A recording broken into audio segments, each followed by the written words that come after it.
खंबागणी।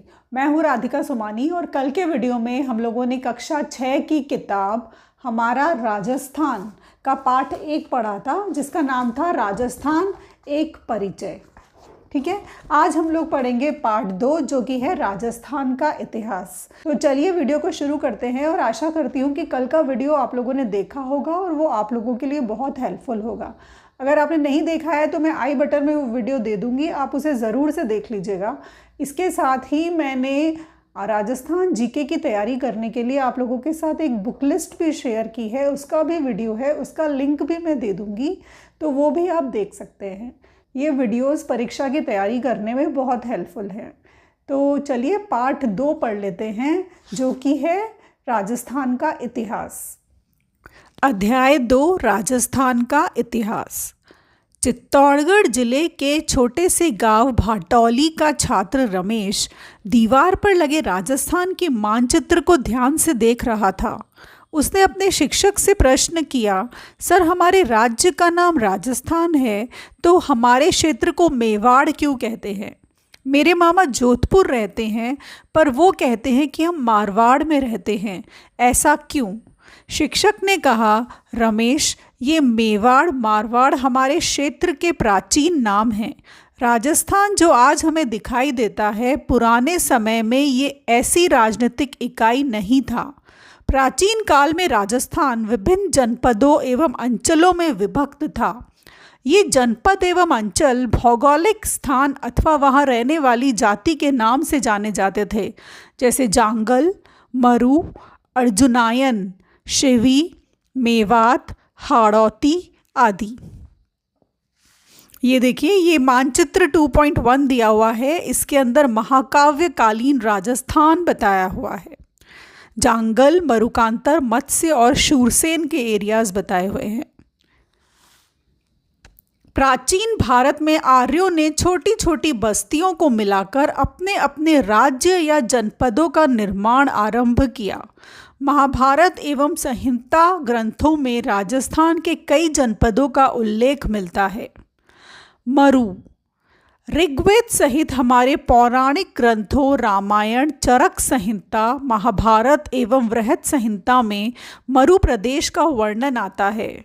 मरु प्रदेश आर्यों का प्रारंभिक जनतंत्र था, जिसमें वर्तमान के बीकानेर, नागौर, चूरू, गंगानगर, जैसलमेर एवं बाड़मेर के कुछ भाग सम्मिलित थे। कालांतर में इस क्षेत्र में कुछ विस्तार के साथ कुरु, मद्र तथा जांगल नामक जनपदों का निर्माण हुआ। नेक्स्ट है जांगल। अब जांगल प्रदेश क्या था और वो कैसे बना? इस जनपद में वर्तमान बीकानेर, नागौर एवं जोधपुर का कुछ भाग आता है। इसकी राजधानी अहिछत्रपुर थी, जिसका साम्य वर्तमान नागौर से प्रतीत होता है। पौराणिक आख्यानों के अनुसार यादव वंश के बलराम एवं श्री कृष्ण द्वारिका जाते समय इसी क्षेत्र से गुजरे थे। आपको ध्यान रखना है, यह एमसीक्यू में आराम से बन सकता है कि पौराणिक आख्यानों के अनुसार यादव वंश के बलराम और श्री कृष्ण द्वारिका जाते समय किस क्षेत्र से गुजरे थे? तो वो है जांगल प्रदेश। फिर है मत्स्य। इस जनपद का उल्लेख ऋग्वेद में मिलता है। महाभारत में मत्स्य जनपद की राजधानी विराटनगर थी। यह जनपद अलवर एवं जयपुर के मध्य स्थित था। इस स्थान का वर्णन चीनी यात्री युआन चांग ने भी किया है। ये भी हमें याद रखना है कि किस चीनी यात्री ने मत्स्य जनपद का वर्णन किया है। उसके बाद ये है मानचित्र 2.2 जो कि है मौर्योत्तर कालीन राजस्थान। इसके अंदर इंक्लूड हैं योद्धेय, अर्जुनायन, मालव और शिवी। इन दोनों मानचित्रों को आप अच्छे से देखिएगा। महाकाव्यकालीन राजस्थान में जांगल, मरुकांतर, मत्स्य और शूरसेन का वर्णन है और मौर्योत्तर कालीन राजस्थान में योद्धेय, अर्जुनायन, मालव और शिवी का वर्णन है। फिर है शूरसेन। राजस्थान के भरतपुर, धौलपुर तथा करौली के अधिकतर भूभाग प्राचीन शूरसेन जनपद में सम्मिलित थे। इस जनपद की राजधानी मथुरा थी। चौथी शताब्दी ईसा पूर्व के यूनानी लेखकों ने सिकंदर के समय में शूरसेन या सौरसेन का उल्लेख किया है। बयाना प्रशस्ति में भी शूरसेन नामक राजवंश का वर्णन मिलता है। सिकंदर के आक्रमण के पश्चात अपनी स्वतंत्रता को सुरक्षित रखने को उत्सुक पंजाब और टक्क की कुछ जातियां राजस्थान में आकर बस गई।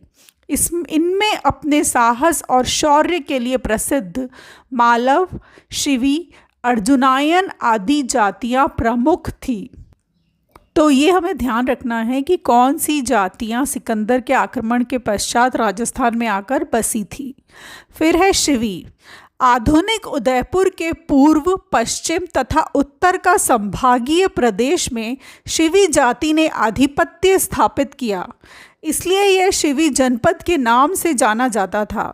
इसकी राजधानी मझमिका या माध्यमिका थी, जिसके अवशेष चित्तौड़गढ़ के पास नगरी नामक गांव में मिलते हैं। इस भूभाग को मेदपाट तथा प्रागवाट भी कहा जाता है। तो मेदपाट और प्रागवाट मेवाड़ है, ये ध्यान रखना है हमें। देन है अर्जुनायन। भरतपुर अलवर प्रांत के अर्जुनायन अपनी विजयों के लिए प्रसिद्ध थे। अर्जुनायनों ने मालवों के साथ मिलकर विदेशी क्षत्रपों को परास्त किया। फिर है मालव। मालवों की शक्ति का केंद्र जयपुर के निकट नगर था, जो वर्तमान में टोंक जिले में स्थित है। कालांतर में ये अजमेर, टोंक एवं मेवाड़ क्षेत्र तक फैल गए। टोंक, प्रतापगढ़ एवं झालावाड़ का क्षेत्र मालव देश के अंतर्गत आता है। मालवों की दिग्विजय का यूप अभिलेख नांदसा में लगा है। बहुत इम्पॉर्टेंट लाइन है, इसे अंडरलाइन कर लीजिए, नहीं तो आप इसे कहीं लिख लीजिए। फिर है योद्धेय। राजस्थान के उत्तरी भाग का योद्धेय भी एक शक्तिशाली गणतंत्रीय कबीला था। संभवतया योद्धेयों ने ही उत्तरी राजस्थान से कुषाण शक्ति को नष्ट किया। गुप्त काल तक भी ये गणतंत्रीय व्यवस्थाएं अपने अपने क्षेत्र में बनी रहीं। ऐसा प्रतीत होता है कि गुप्त सम्राटों ने इन्हें अर्ध आश्रित रूप में बनाए रखा, परंतु 5वीं सदी के बाद के हूण आक्रमणों ने यहाँ के गणतंत्रीय जनपदों को व्यवस्था को समाप्त कर दिया। वृहद संहिता नामक ग्रंथ में इनके पतन की चर्चा है। इसके बाद ये जनपद अन्य नामों और सीमाओं को लेकर सामने आते हैं, जैसे मेवाड़, वागड़, मारवाड़, हाड़ौती, ढूंढाड़, मेवाड़। प्राचीन शिवी जनपद वाले क्षेत्र को मेवाड़ कहा गया। आधुनिक उदयपुर, चित्तौड़गढ़, प्रतापगढ़, राजसमंद, भीलवाड़ा जिले मेवाड़ राज्य के क्षेत्र रहे थे। इस क्षेत्र पर 7वीं शताब्दी से आधुनिक राजस्थान के निर्माण तक गुहिल सिसोदिया वंश का राज्य रहा। नागदा, आहाड़, कल्याणपुर, चित्तौड़गढ़, कुंभलगढ़, चावंड, उदयपुर आदि समय समय पर इनकी राजधानी रही। यहाँ की बोली मेवाड़ी है। वागड़। राजस्थान में 2 क्षेत्र वागड़ के नाम से जाने जाते हैं। एक है डूंगरपुर बांसवाड़ा और दूसरा पिलानी के पास नरहड़, भादरा, नोहर तथा कन्नड़ा का क्षेत्र। बहुत ही इम्पॉर्टेंट है। अगर वागड़ क्षेत्र आपको पूछा जाए और ऑप्शन में डूंगरपुर और बांसवाड़ा न दिया जाए, तो हमें ये पता होना चाहिए कि दूसरा क्षेत्र भी है जो वागड़ के नाम से प्रसिद्ध है, और वह है नरहड़, भादरा, नोहर तथा कन्नड़ा का क्षेत्र। किंतु अधिकतर दक्षिणी राजस्थान के डूंगरपुर, बांसवाड़ा के भूभाग को ही वागट या वागड़ कहा गया तथा इनकी बोली को वागड़ी कहा गया। फिर है मारवाड़। प्राचीन मरु प्रदेश ही कालांतर में मारवाड़ कहलाया।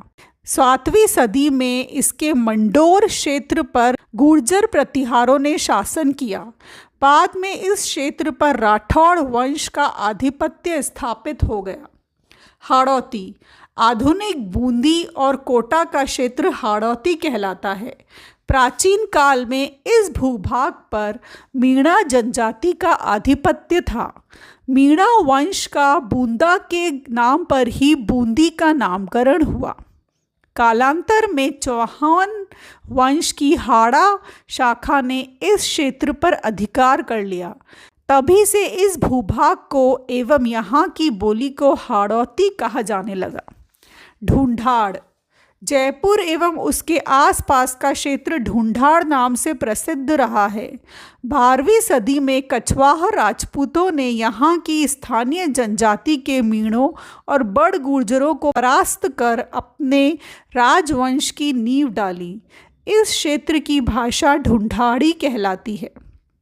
मेवात, अलवर भरतपुर का वह क्षेत्र जहाँ मेव जाति की अधिकता रही मेवात कहलाता है। मेवातियों का प्रसिद्ध नायक हसन खान मेवाती था, जो खानवा के युद्ध में राणा सांगा की ओर से बाबर के विरुद्ध लड़ता हुआ मारा गया। इन सब अंचलों के अतिरिक्त भी राजस्थान के कुछ अन्य क्षेत्र जैसे जैसलमेर को माठ या वल्ल, जोधपुर का दक्षिण भाग गुर्जरत्रा, प्रतापगढ़ को कांठल और झालावाड़ का क्षेत्र मालवा, चूरू झुंझुनू सीकर वाला क्षेत्र शेखावाटी, ब्यावर अजमेर का क्षेत्र मेरवाड़ा के नाम से जाना जाता है। राजस्थान और इसके विभिन्न क्षेत्र भूगोल और परिस्थितियों के फलस्वरूप अनेक बोलियों, वेशभूषा, व्यवहार और परंपराओं का धनी है। शिक्षक द्वारा अपनी बात समाप्त करते ही रमेश और उसके साथियों को ऐसा लगा कि वे राजस्थान के हर अंचल को समझ चुके हैं। क्या आपको भी ऐसा लगता है?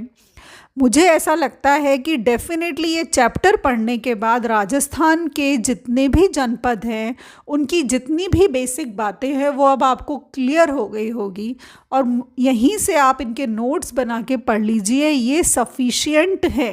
किसी भी एग्ज़ाम में अगर इनसे रिलेटेड क्वेश्चन पूछा जाएगा तो आप इजीली उन सवालों का जवाब दे सकते हैं।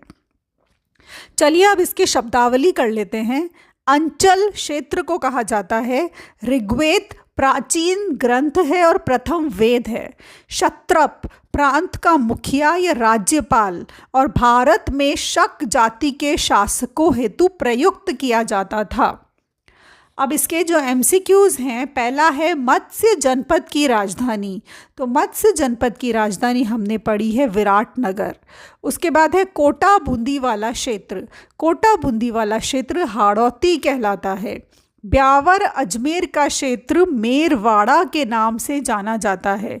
और जयपुर एवं उसके आसपास के क्षेत्र की भाषा ढूंढाड़ी कहलाती है। ठीक है। अब देखिए यहाँ पे महाभारत कालीन किन्हीं 2 जनपदों के नाम बताइए। तो महाभारत कालीन कोई भी 2 जनपद अगर आपसे पूछे हैं तो अब आप आराम से इसका उत्तर दे सकते हैं। किन्हीं भी 2 जनपद के नाम आप लिख सकते हैं।